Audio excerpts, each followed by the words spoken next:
What's up, everybody? Welcome back to the channel. This here is Legitical Response. We cover political news. We keep you up to date and keep you informed with everything that the government does. Now, we've been talking a lot about the whole Trump hush money case and the absolute explosion in support for Donald Trump after this thing came out. He has raised a hell of a lot of money, which is outright insane to me. We've had all these pundits come out saying this is absolute BS. But we've had some other pundits come out and say, oh, it's not BS. A jury found him guilty, and the jury speaks for themselves, y'all. Yep, they sure do. A Manhattan jury, we know the jury was skewed. We know this whole trial was skewed. They couldn't come up with a crime, right? Like, the jury instructions were a multiple choice. It was multiple choice for the jury instructions. Like, okay, so we elevated falsifying business records from a misdemeanor to a felony, right? But we can't name the actual crime. But it's not federal, it's a state crime. But one of the elevating crimes that they weren't charging him with, by the way, was a federal statute. It's like, what is going on here? This thing makes absolutely no sense. And the whole messed up part to the multiple choice in crimes was they didn't even have to agree on which one of those crimes. They just had to be unanimous in their guilty verdict. If that is not a conflicted jury instruction, then I don't know what the hell is. That was one of the craziest parts to me. Another crazy part was the fact that Michael Cohen admitted to stealing at least at minimal $30,000. He got reimbursed taxes on that, so you could call that theft as well. But admitted to stealing money from the Trump campaign, from the Trump organization, and the prosecutors knew about this, and yet they're not charging Michael Cohen with grand larceny. Huh? Why not? Oh, because he is testified against Donald Trump. I would call that tainting a witness, if you will, right? Like, you're offering this guy amnesty from grand larceny to testify against somebody who committed falsifying business records. And as a matter of fact, he was the person that falsified the business records. And they never proved that Donald Trump instructed Michael Cohen to do this, right? Like, Michael Cohen just did it on his own. He even said that. And they didn't allow the testimony that stated that. Bob Costello tried to testify that this was all Michael Cohen's doing. Donald Trump never instructed him, and he didn't get that testimony from Donald Trump. Bob Costello got that testimony from Michael Cohen, but they didn't want Bob Costello to testify. So every time Bob Costello said something, the prosecution said, "Objection, Your Honor," and Your Honor sustained every single time. It's like, huh? You can't even argue your point here? You can't even let the defense argue why this guy should testify? And then the judge went nuts on Bob Costello because Bob Costello's over here trying to tell his story, and everything he says is like, objection, sustained, and he's like, why am I even here? And Juan Merchan is like, are you eyeing me down? And he's like, what? Cleared the freaking court. This whole thing was just an excuse to go after Donald Trump once again. But has it helped? I don't think it's helped. I think it's only made support for Donald Trump grow even stronger. People could care less if he falsified business records or not. It's all BS. And they try to say, oh, it's Joe Biden that's not behind it. Really? Ex-Trump lawyer claimed Biden was behind hush money case. Ridiculous. But I think I can just about prove otherwise. Former President Trump's ex-attorney Joe Tacopina, I'm going to say it like that. I know that's not how it's pronounced, but Tacopina is just funny to me. In a Sunday interview, strongly pushed back against claims that Trump's New York hush money case was a result of the weaponization of the justice system, which the justice system has most definitely been weaponized here. When you elevate a misdemeanor to a felony on a multiple choice, like pick one, doesn't matter which one, y'all don't even have to agree on which one it is. And you're trying to tell me that the justice system in New York hasn't been weaponized? Yeah, I don't care how smart or how stupid you are. You look and see that? Yeah, people are going to be like, yeah, there's something funny going on here. I wonder what it is. Maybe these people just hate Donald Trump because they're communists and Donald Trump is a billionaire, and communists love attacking billionaires. This is a state case. This is different than the Jack Smith cases, okay? This is not a federal prosecution. Joe Biden or anyone from his Justice Department have absolutely zero to do with the Manhattan District Attorney's Office. Is that so? Now, this is where this Taco Pina is outright lying. And I can prove this because the lead prosecutor for this case was a Justice Department employee. Check this out. I'm Ben Meiselas from the MeidasTouch Network. The Manhattan District Attorney's Office, led by Alvin Bragg, has just hired a top prosecutor, Matthew Colangelo, and Colangelo is being hired primarily to reignite the criminal investigations of Donald Trump from the Manhattan District Attorney's Office relating to Trump's fraudulent financial valuations and other financial crimes in the state of New York, and specifically in New York City. Matthew Colangelo was previously the third highest ranking official at the Department of Justice before taking this job. He was the Associate Attorney General under Merrick Garland, where he oversaw the Civil Division, the Civil Rights Division, and other major divisions within the Department of Justice. And before that, Colangelo worked at the New York AG's office, and before that worked on fair housing issues at the NAACP. Now, Colangelo was also involved in a lot of challenges to Trump-related policies when Trump was still in office. Now, Colangelo was also at the New York Attorney General's office, but had left to work at the DOJ, where he was that third highest ranking official as the Associate Attorney General at the DOJ. But he was there for those years where the New York Attorney General prepared their civil action, which was filed in September, against Donald Trump for the fraudulent valuations of his property.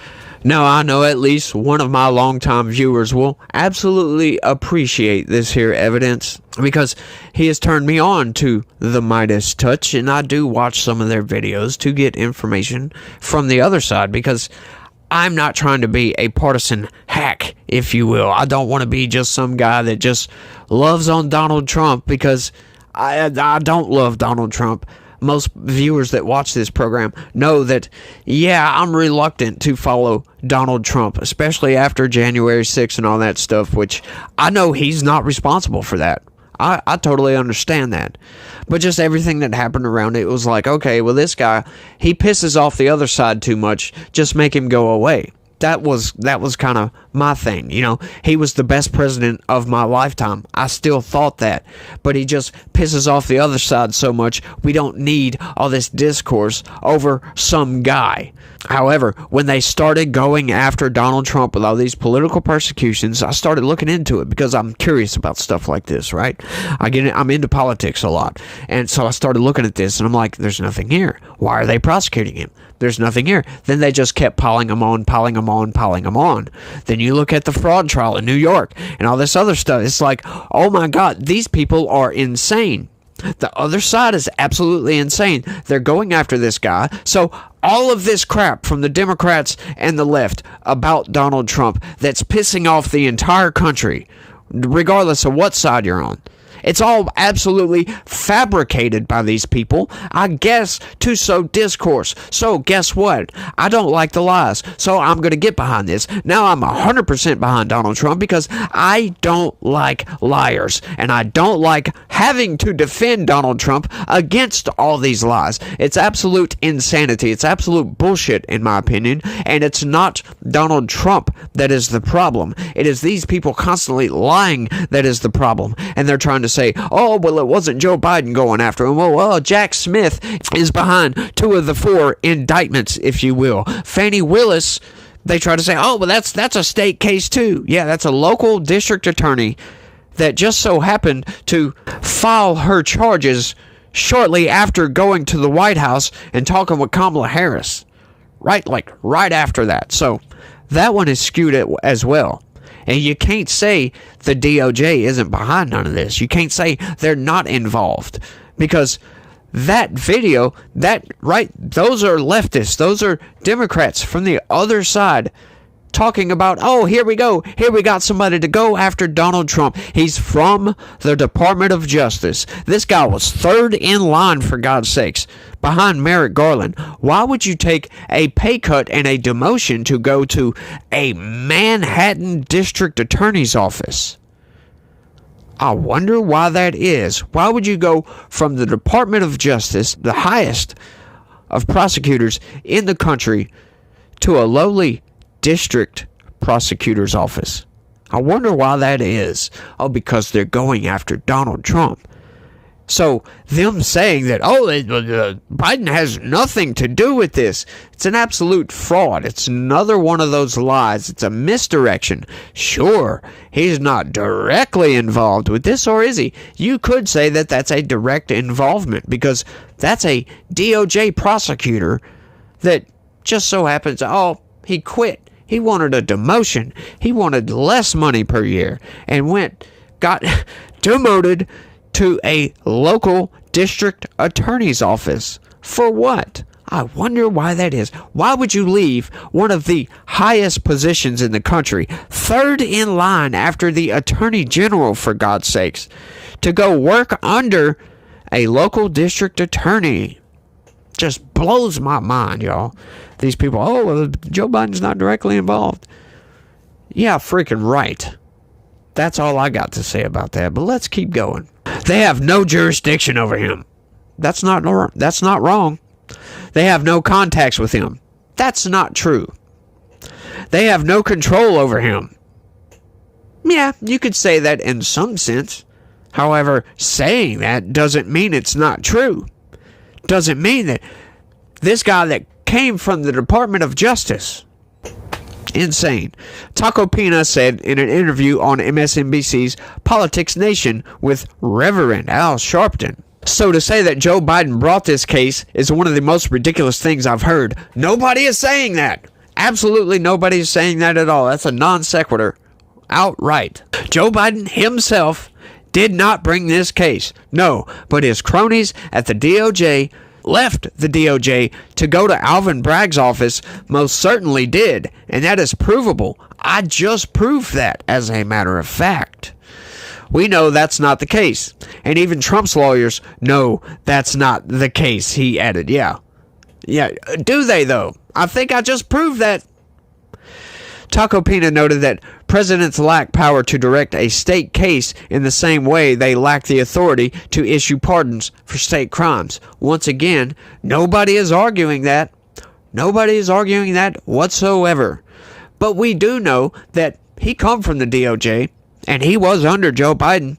That is a fact. So the fact that they're bringing this case, and the fact that this case was so freaking ridiculous, it doesn't look good for Joe Biden, right? He doesn't have to directly be involved.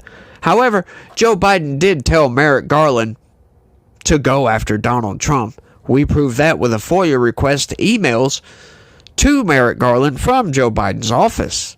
Joe Biden may have not personally typed that up, but he most certainly told a staffer to do so. And what does Merrick Garland do? Sends one of his cronies to Manhattan to go after Donald Trump. And that's exactly what they did. So, call it a conspiracy, call it a theory, call it whatever you like. The facts are there for you to interpret for yourself. I am just giving them to you from a certain perspective. From somebody that really doesn't care either way. So people who say that it's scary, that they really don't know the law or what they're talking about, which I'm guessing he's talking about me, but however, from watching the entirety of this video, can you really say that Joe Biden had absolutely no involvement in this? Can you say that the DOJ had absolutely no involvement in this? You could say that, but that would be intellectually dishonest, if you will. I mean, to suggest that Joe Biden would be behind the Manhattan District Attorney's prosecution is silly, he added. Is it silly? I mean, You're splitting hairs here, buddy. You're really splitting hairs. Really thinly, too, I might add. Taco Pena drew a sharp distinction between the argument that President Biden was somehow involved in the New York case to the argument that the case would not have been brought against any other defendant. Huh? And the trials against him keep him in the spotlight, infuriate his base, who sees him as a martyr, and even may serve to make him the object of some sympathy among people in general who believe that his prosecutors are politically motivated. This happens to be true, in my opinion. I doubt the New York indictment would have been brought against a defendant whose name was not Donald Trump. He said he is more sympathetic to the second argument.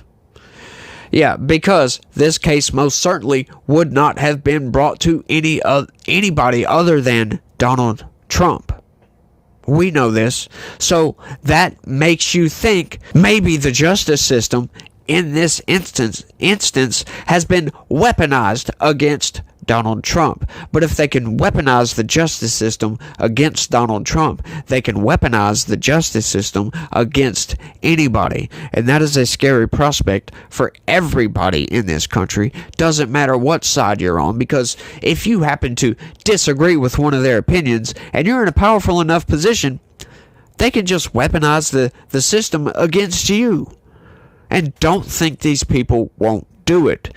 Think back to before 2015, when everybody loved Donald Trump. They only started going after Donald Trump and disliking and being outright deranged by Donald Trump, that they've started disliking Donald Trump and going after Donald Trump, and they've been looking for anything and everything, and they have to skew facts and twist all this crap around just to go after him. Well, you know what? You could probably do that to just about everybody in this country. You could twist something around.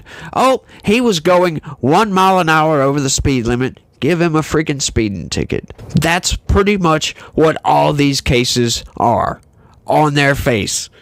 He may have brushed up against what is legal, maybe slightly went past that, but in any normal instance and for any normal person, they would just look right past that, right? Like, we know the FEC looked completely over this case. They said there's no crime here. The DOJ themselves refused to prosecute. Still, he said, the fact that the jury of 12 New Yorkers convicted Trump stands on its own. Yeah, it does. It's a motherfucking skewed case.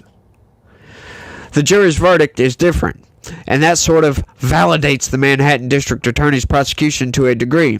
It certainly removes it from the political witch hunt of Joe Biden, right? I mean, Joe Biden didn't know who these jurors were, right? No one knew who these jurors were, he said. How does that matter whatsoever? Doesn't matter at all. If the evidence, if the quote-unquote facts are skewed in a certain direction, they're going to come to the same conclusion, right?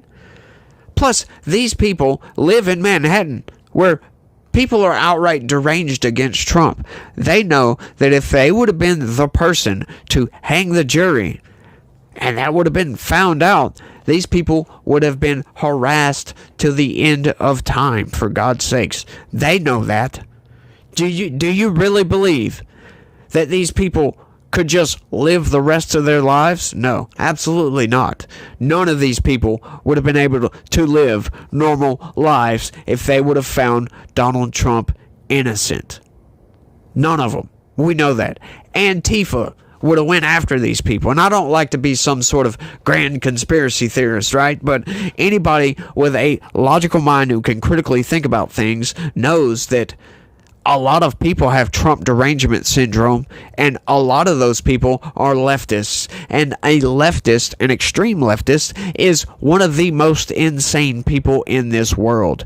Look at the summer of 2020, for that matter. The BLM riots, Antifa, they was going crazy. $2 billion worth of damage, burning down courthouses, burning down police stations, burning down locally owned businesses, for God's sakes. Like, you're protesting over the cops killing a guy, a criminal, on accident for that matter. Because I think I've proved that Derek Chauvin didn't really kill George Floyd. It was more of George Floyd took way too many drugs. Look at the autopsy report if you don't believe me. But why burn down local businesses? Like, why destroy these people's lives? For what matter? Because they're insane leftists.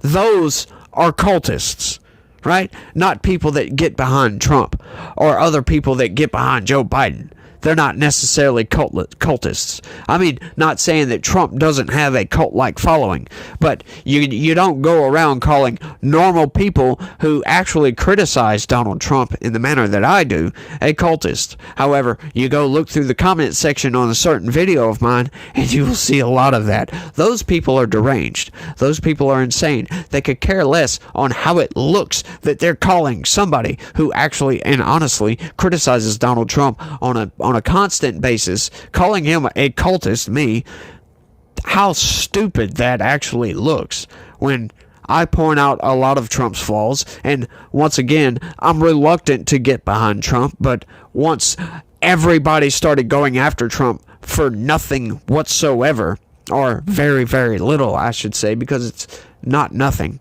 Once again, the whole going 1 mile an hour over the speed limit, yeah.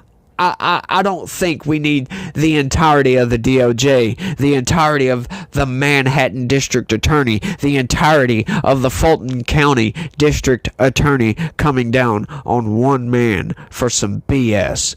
I don't like it. I think it's wrong, and I think that if they're willing to do that for Trump, they would be willing to do that for just about anybody, and that scares the pants out of me. So I'm trying to get that message out to everybody that I can, that this administration has been weaponized against its own people. It's becoming tyrannical, and we need to put a stop to it. And there's one way we can put a stop to that. Come November 5th, vote for Donald Trump. Don't vote for Joe Biden. I'll say that. You don't have to vote for Trump. Just don't vote for Joe Biden. And that's all I'm going to say. And that's all I got for this one. But I want y'all to let me know what y'all think about all this down in the comments section, because this is just outright insane to me. They're getting on there with, ad hominem BS, trying to say, oh, well, it's not Joe Biden directly involved. Of course not. He can't get directly involved. And plus, nobody's making that argument. However, the fact that a DOJ prosecutor took a demotion, went down to Manhattan to prosecute Donald Trump, does make it look like Joe Biden said, go after and get Trump. And so they did. But that's all I got for this one, y'all. I want to thank everybody for watching. And y'all try to have a good day and stay legitical. Peace.